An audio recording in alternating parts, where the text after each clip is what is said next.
कहानी की शुरुआत में हमें 800 साल पहले का टाइम दिखाया जाता है, जहां पूरी अर्थ पर ब्लैक डिजीज नामी एक खतरनाक बीमारी फैल रही थी, जिसकी वजह से पूरी अर्थ पर से इंसानों का खात्मा हो रहा था। असल में ये बीमारी एक विच क्वीन फैला रही थी, क्योंकि वो जमीन पर से इंसानों को खत्म करके विचेस की दुनिया बनाना चाहती थी। फिर उसे रोकने के लिए कुछ सोल्जर्स, जिन्हें कि उस टाइम नाइट्स कहा जाता था, वो उस विच क्वीन की केव में पहुँचते हैं। लेकिन वो विच क्वीन काफी पावरफुल और खतरनाक थी, इसी वजह से वो सारे नाइट्स को मार डालती है। लेकिन उन सभी नाइट्स के बीच एक बहादुर नाइट भी होता है और उसका नाम होता है कोल्डर। कोल्डर विच क्वीन के सारे गार्ड्स को मारते हुए आगे बढ़ता है और विच क्वीन के सीने में अपनी स्वॉर्ड घुसा देता है, जिससे कि वो विच क्वीन कमजोर पड़ जाती है और बस मरने ही वाली होती है। लेकिन तभी वो विच कोल्डर के दिल को पकड़कर उसे कर्स देती है कि वो हमेशा के लिए इमोर्टल हो जाएगा, यानी कि कभी भी उसकी मौत नहीं होगी। अब वैसे तो इमोर्टल होना किसी किस्म का कर्स नहीं है, लेकिन कोल्डर के लिए इमोर्टल होना किसी कर्स से कम नहीं था, क्योंकि उस विच क्वीन को पता था कि उसने जो बीमारी फैलाई थी उसकी वजह से कोल्डर की पूरी फैमिली मारी गई थी। इसीलिए कोल्डर के जीने का कोई मकसद नहीं था, वो भी जीना नहीं चाहता था और वो भी अपनी फैमिली के साथ ही मरना चाहता था। इसके बाद सीन शिफ्ट होकर आता है प्रेजेंट टाइम में, जहाँ पर हम देखते हैं कि 800 साल गुजर गए हैं और यहीं पर हमें दिखाया जाता है कोल्डर, जो कि अपने कर्ज की वजह से अभी भी जिंदा है। लेकिन टाइम के साथ साथ उसका पहनना, ओढ़ना, उठना बैठना बदल गया था। यहीं पर हम देखते हैं कि कोल्डर एक प्लेन से कहीं पर जा रहा होता है, लेकिन तभी अचानक से वहाँ का मौसम खराब होने लगता है। तब उस बदलते हुए मौसम को देखकर कोल्डर को शक होने लगता है कि किसी ने ब्लैक मैजिक करके मौसम को चेंज किया है। तो इसीलिए कोल्डर चेक करने लगता है कि आखिर वो कौन है जो प्लेन में बैठकर मैजिक कर रहा है, जहाँ उसे इस प्लेन में एक यंग विच मिल भी जाती है। अब यहाँ पर हमें एक बात पता चलती है कि बहुत सालों पहले इंसानों और विचेस के बीच एक बात तय हुई थी, जिसमें कि विचेस अपना असली रूप छुपाकर इंसानों के बीच रह सकती हैं, लेकिन बदले में वो किसी इंसान को नुकसान नहीं पहुंचाएंगी। अब जब बात तय हो जाती है, रूल्स बन जाते हैं, तो सबका फर्ज होता है उसे फॉलो करना। लेकिन जाहिर सी बात है कि जब भी रूल्स बनाए जाते हैं, हर कोई तो उसे फॉलो नहीं करता। और यहाँ पर भी कुछ विचेस ऐसी थी जो रूल्स को फॉलो नहीं करती थी, और रूल्स को फॉलो ना करने वाली विचेस को पकड़कर उन्हें कैद करना कोल्डर का काम था। और कोल्डर एक एक्शन स्वॉर्ड नामी ग्रुप के लिए काम करता था, जिनका काम था बुरी विचेस को पकड़कर कैद करना। अब कोल्डर उस यंग विच के पास आकर बैठ जाता है, जहाँ उस यंग विच के पास 2 वेदर चेंजिंग स्टोन्स होते हैं, जिसकी पावर्स इतनी थी कि विच को भी उसका अंदाजा नहीं था। और अब कोल्डर यहाँ उन दोनों स्टोन्स की पावर को कंट्रोल करता है। तो वो विच कोल्डर से पूछती है, क्या इसके लिए तुम मुझे भी कैद कर दोगे? जिस पर कोल्डर कहता है कि नहीं, क्योंकि ये तुमने जानबूझकर नहीं किया। फिर कोल्डर उन दोनों स्टोन्स को अपने साथ ले जाता है। अब कोल्डर को इन सभी कामों की वजह से लास्ट विच हंटर के नाम से भी जाना जाता है। नेक्स्ट सीन में हम देखते हैं कि कोल्डर के पास एक आदमी मिलने आता है और इस आदमी का नाम होता है डोलन 36। असल में डोलन उसी एक्शन स्वॉर्ड ग्रुप का लीडर होता है, जिसके लिए कोल्डर काम करता था। डोलन 36 असल में एक प्रीस्ट भी होते हैं। अब डोलन 36 नाम का मतलब था कि कोल्डर आज तक डोलन जैसे 35 प्रीस्ट के साथ काम कर चुका था, इसीलिए ये डोलन है 36। यहाँ पर डोलन कोल्डर को बताते हैं कि कल मैं रिटायर्ड हो जाऊंगा। तब ये सुनकर कोल्डर डोलन 36 को एक कीमती पेन गिफ्ट देता है। अभी तक जितने भी डोलन आए थे, वो सभी विच हंटर यानी कोल्डर के साथ मिलकर विचेस को पकड़ने का काम करते थे। नेक्स्ट डे कोल्डर के पास कॉल आती है और उसे पता चलता है कि डोलन 36 की तो मौत हो गई है। तब ये सुनकर कोल्डर को काफी शक होने लगता है, जहाँ कोल्डर की मुलाकात डोलन 37 से होती है। क्योंकि डोलन 36 की मौत हो गई थी, इसीलिए ये नया डोलन 37 आया था और इसे डोलन 36 ने ही विच हंटर यानी कोल्डर के साथ काम करने के लिए चूज किया था। इसके बाद ये दोनों यानी कोल्डर और डोलन 37 डोलन 36 के घर जाते हैं, जहाँ जाकर वो पूरे घर को चेक करने लगते हैं, ये देखने के लिए कि कहीं यहाँ पर कोई ब्लैक मैजिक तो नहीं हुआ। लेकिन उन्हें घर पहुंचकर ब्लैक मैजिक का कोई भी सबूत नहीं मिलता। लेकिन डोलन 37 को घर में मरी हुई कुछ मक्खियाँ दिखाई देती हैं, जो कि ब्लैक मैजिक की तरफ इशारा कर रही थी। तब ये देखकर कोल्डर उन मक्खियों पर कुछ मैजिकल डस्ट छिड़क देता है, जिसकी वजह से उस घर पर किया गया ब्लैक मैजिक टूट जाता है, जिससे वो पूरा घर अपने असली रूप में आ जाता है। जहाँ पर असली रूप में आने के बाद सारी चीजें टूटी हुई थी। असल में इन सारी चीजों को छुपाने के लिए किसी ने यहाँ पर ब्लैक मैजिक किया था। तब ये देखकर कोल्डर घबरा जाता है और थोड़ा कंफ्यूज भी होता है, क्योंकि जैसे सिंबल्स उस रूम में बने हुए थे, विच क्वीन अपने टाइम में ये सब कुछ किया करती थी। साथ साथ इस घर में वो पेन भी मिसिंग होता है जो कोल्डर ने डोलन 36 को गिफ्ट दिया था। अगले सीन में वो दोनों एक मेल विच के पास जाते हैं, जो कि एक सेलर भी था, और उस घर में मिली ब्लैक मैजिक की कुछ चीजों को दिखाकर उस विच के बारे में बताने का कहते हैं, यानी जिसने डोलन 36 को मारा था। अब क्योंकि ये आदमी ब्लैक मैजिक का सामान बेचा करता था, इसीलिए उस विच ने ब्लैक मैजिक का सामान यहीं से खरीदा होगा। लेकिन वो ब्लाइंड होता है। वो कहता है कि मैंने तो उस विच को नहीं देखा, लेकिन हाँ उसमें से स्मेल आ रही थी एप्पल्स की। तब ये सुनकर कोल्डर समझ जाता है कि आखिर ये ब्लैक मैजिक किसने किया है। इसीलिए कोल्डर और डोलन 37 उस विच के घर जाते हैं, जहाँ जाकर हमें पता चलता है कि वो विच मेल था, जो कि एक बच्ची का रूप लेकर उन दोनों से मिलता है। लेकिन कोल्डर उसे देखकर समझ जाता है कि वही मेल विच है। तब कोल्डर एक नाइफ लेकर उसकी टांग पर स्टैब करता है, जिससे कि वो मेल विच अपने असली रूप में वापिस आ जाता है। और बाद में जब कोल्डर उसके घर को चेक करता है तो उसे वो पेन भी वहाँ पर मिल जाता है, जो कि उसने डोलन 36 को दिया था। तब इस पेन को देखकर कंफर्म हो जाता है कि डोलन 36 को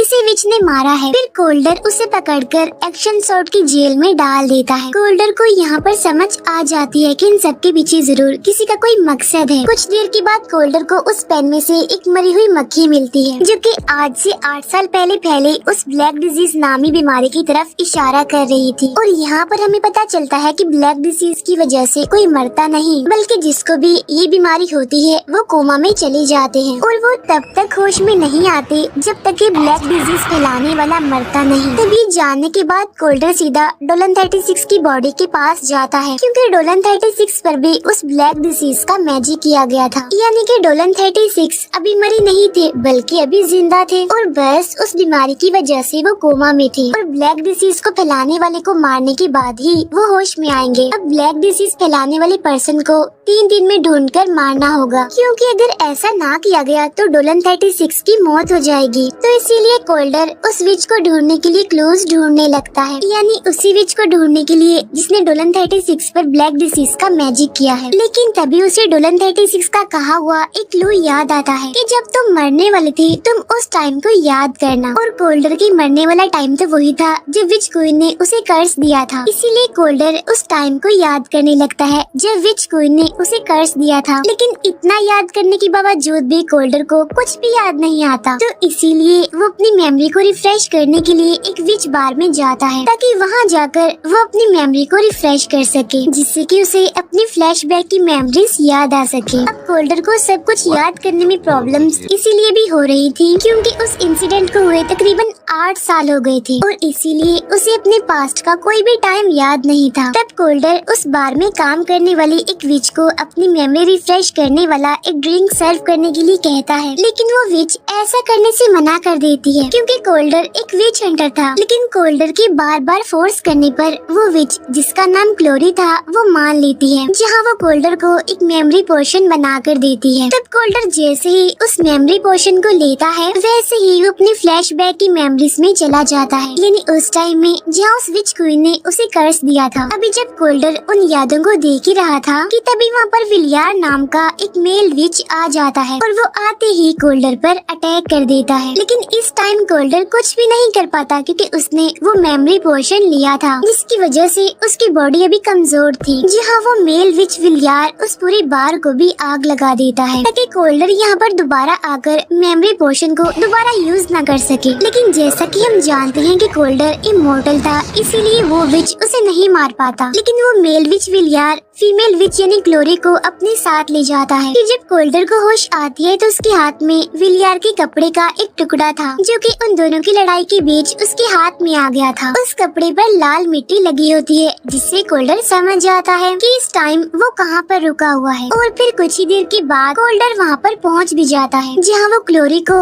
उसकी कैद से बचाकर अपने साथ ले आता है, क्योंकि अब क्लोरी की जान को भी खतरा था। वजह ये थी कि उसने कोल्डर को वो मेमोरी पोशन जो दिया दिया था। इसीलिए अब कोल्डर दोबारा से क्लोरी को वो मेमोरी पोशन बनाने के लिए कहता है, जिस पर क्लोरी कहती है कि नहीं, अब मैं वो मेमोरी पोशन नहीं बना सकती, क्योंकि मेमोरी पोशन को बनाने वाले सारे प्लांट्स उस बार में ही जल गए। लेकिन हाँ, मेरी एक फ्रेंड ऐसी है जो उन्हीं प्लांट्स को उगाती है और उसके पास उन प्लांट्स की बिल्कुल भी कमी नहीं होगी। इसीलिए अब ये दोनों उसके घर जाते हैं, जहाँ पहुंचकर वो देखती हैं कि उस विच को तो पहले ही विलियर ने मार दिया है और वो उन सभी प्लांट्स को भी अपने साथ ले गया है। तब यहाँ पर क्लोरी कोल्डर को कहती है कि अब हमें वो प्लांट सिर्फ एक ही विच से मिल सकते हैं, और अब ये दोनों उस विच के पास जाकर उससे वो प्लांट्स मांगने लगते हैं। लेकिन वो विच कोल्डर पर मैजिक कर देती है, जिससे कोल्डर अपनी फ्लैशबैक की मेमोरीज में खो जाता है, जहाँ कोल्डर अपनी वाइफ और अपनी बेटी के साथ होता है। अब यहाँ पर कोल्डर अपनी यादों में फंसा होता है, लेकिन तभी उसे अपनी यादों में क्लोरी दिखाई देती है। असल में क्लोरी के पास ये पावर थी कि वो किसी के भी ड्रीम्स में जा सकती थी, यानी कि वो एक ड्रीम वॉकर थी। यहाँ पर वो कोल्डर को उसकी मेमोरी से, उसके ड्रीम से बाहर निकालती है।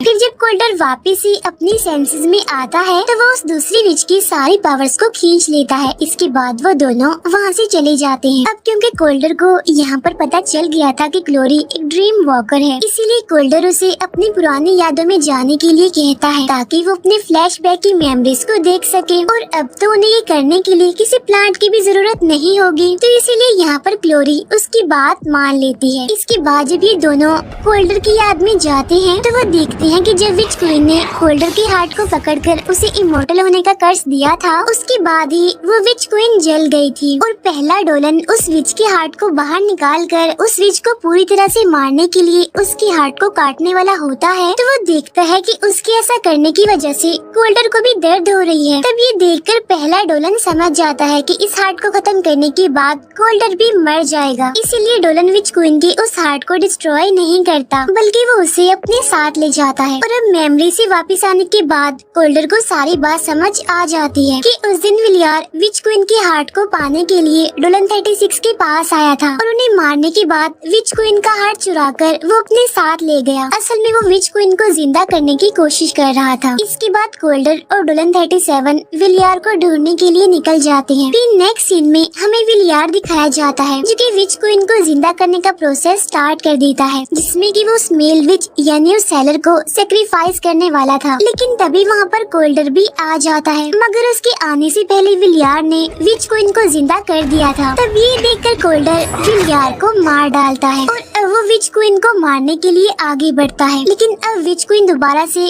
कोल्डर के हार्ट को टच करके उसे इमोर्टल होने का वो कर्ज वापस ले लेती है, जिसकी वजह से कोल्डर अब काफी इंजर्ड हो जाता है। लेकिन वो वहाँ से बचकर निकल जाता है। वो वापस आकर देखता है कि डोलन 36 जिंदा हो गए हैं, क्योंकि इस बार ब्लैक डिसीज को फैलाने वाला विलियर था और उसे तो कोल्डर ने मार दिया था। इसीलिए 36 अब वापस से होश में आ जाते हैं। अब यहाँ पर डोलन 36 कोल्डर को बताते हैं कि विच क्वीन अभी वीक होगी, क्योंकि वो अभी अभी जिंदा हुई है और अब वो सारी विचेस को अपने साथ जोड़ने की कोशिश करेगी, जिससे कि वो और ज्यादा खतरनाक और पावरफुल हो सके, ताकि बाद में वो इंसानों को खत्म कर दे। तब ये सुनकर कोल्डर समझ जाता है कि अब विच क्वीन एक्शन सोर्ड की जेल पर अटैक करेगी, क्योंकि वहीं पर उसे बहुत सारी विचेस एक साथ मिल सकती हैं। इसके बाद कोल्डर अपने घर जाता है और अपने सारे हथियारों को लेकर क्लोरी और डोलन 37 के साथ उस जेल में जाता है, जहाँ जाकर वो देखता है कि विच क्वीन ने सारे विचेस का एक चेन बना दिया है, जहाँ वो उन सभी की पावर्स को अपने अंदर अब्सॉर्ब कर रही है और अब वो दोबारा से ब्लैक डिसीज फैला रही है। तब ये देखकर क्लोरी ड्रीम वॉक करती है और उनमें से एक विच के ड्रीम में जाकर उसे मार डालती है, जिसकी वजह से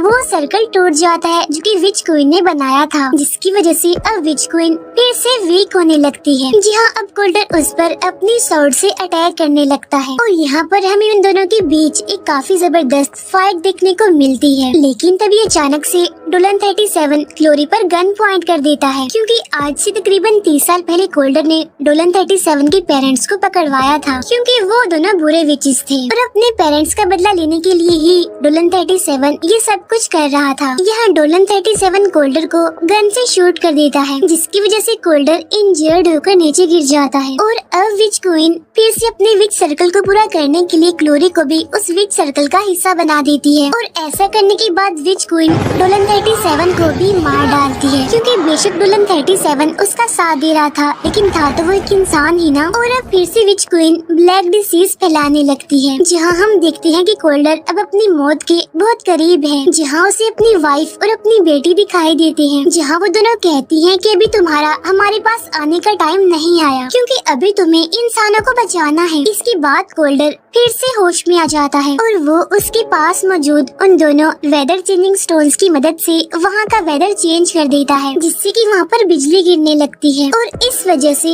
विच क्वीन डिस्ट्रैक्ट हो जाती है और कोल्डर अपने स्वॉर्ड से विच क्वीन के सीने पर स्टैब करता है, जिससे कि विच क्वीन वहीं पर ही मारी जाती है, जहाँ कोल्डर उसे पूरी तरह से खत्म करने के लिए उसकी हार्ट को भी डिस्ट्रॉय करने वाला होता है। लेकिन तभी क्लोरी उसे ऐसा करने से रोक लेती है। वो कहती है कि अगर तुम ऐसा करोगे तो तुम भी मारे जाओगे और फिर इंसानों को विचेस से बचाने के लिए कोई भी नहीं होगा, इसीलिए तुम्हें ऐसा नहीं करना चाहिए। तब ये सुनकर कोल्डर सोचने लगता है कि उसकी वाइफ और बेटी भी यही चाहती थी कि अभी उसका मरने का टाइम नहीं है और वो इंसानों को बचाए और बुरी विचेस को उनके बुरे कामों की सजा दे। इसीलिए कोल्डर उस हार्ट को डिस्ट्रॉय नहीं करता, बल्कि वो उसे अपने घर में ले जाकर एक सेफ जगह पर छुपा देता है, ताकि वो दोबारा किसी को भी ना मिल सके। इसके बाद हम कोल्डर और डोलन 36 को देखते हैं, जो कि आपस में बातें कर रहे होते हैं, जहाँ कोल्डर डोलन 36 को कहता है कि अब मैं एक्शन स्वॉर्ड के लिए काम नहीं करूँगा, लेकिन हाँ मैं बुरी विचेस को सजा देता रहूँगा। फिर कोल्डर क्लोरी के साथ अपने अगले मिशन पर निकल जाता है और उनके जाते ही ये मूवी यहीं पर एंड हो जाती है। Thank you for watching.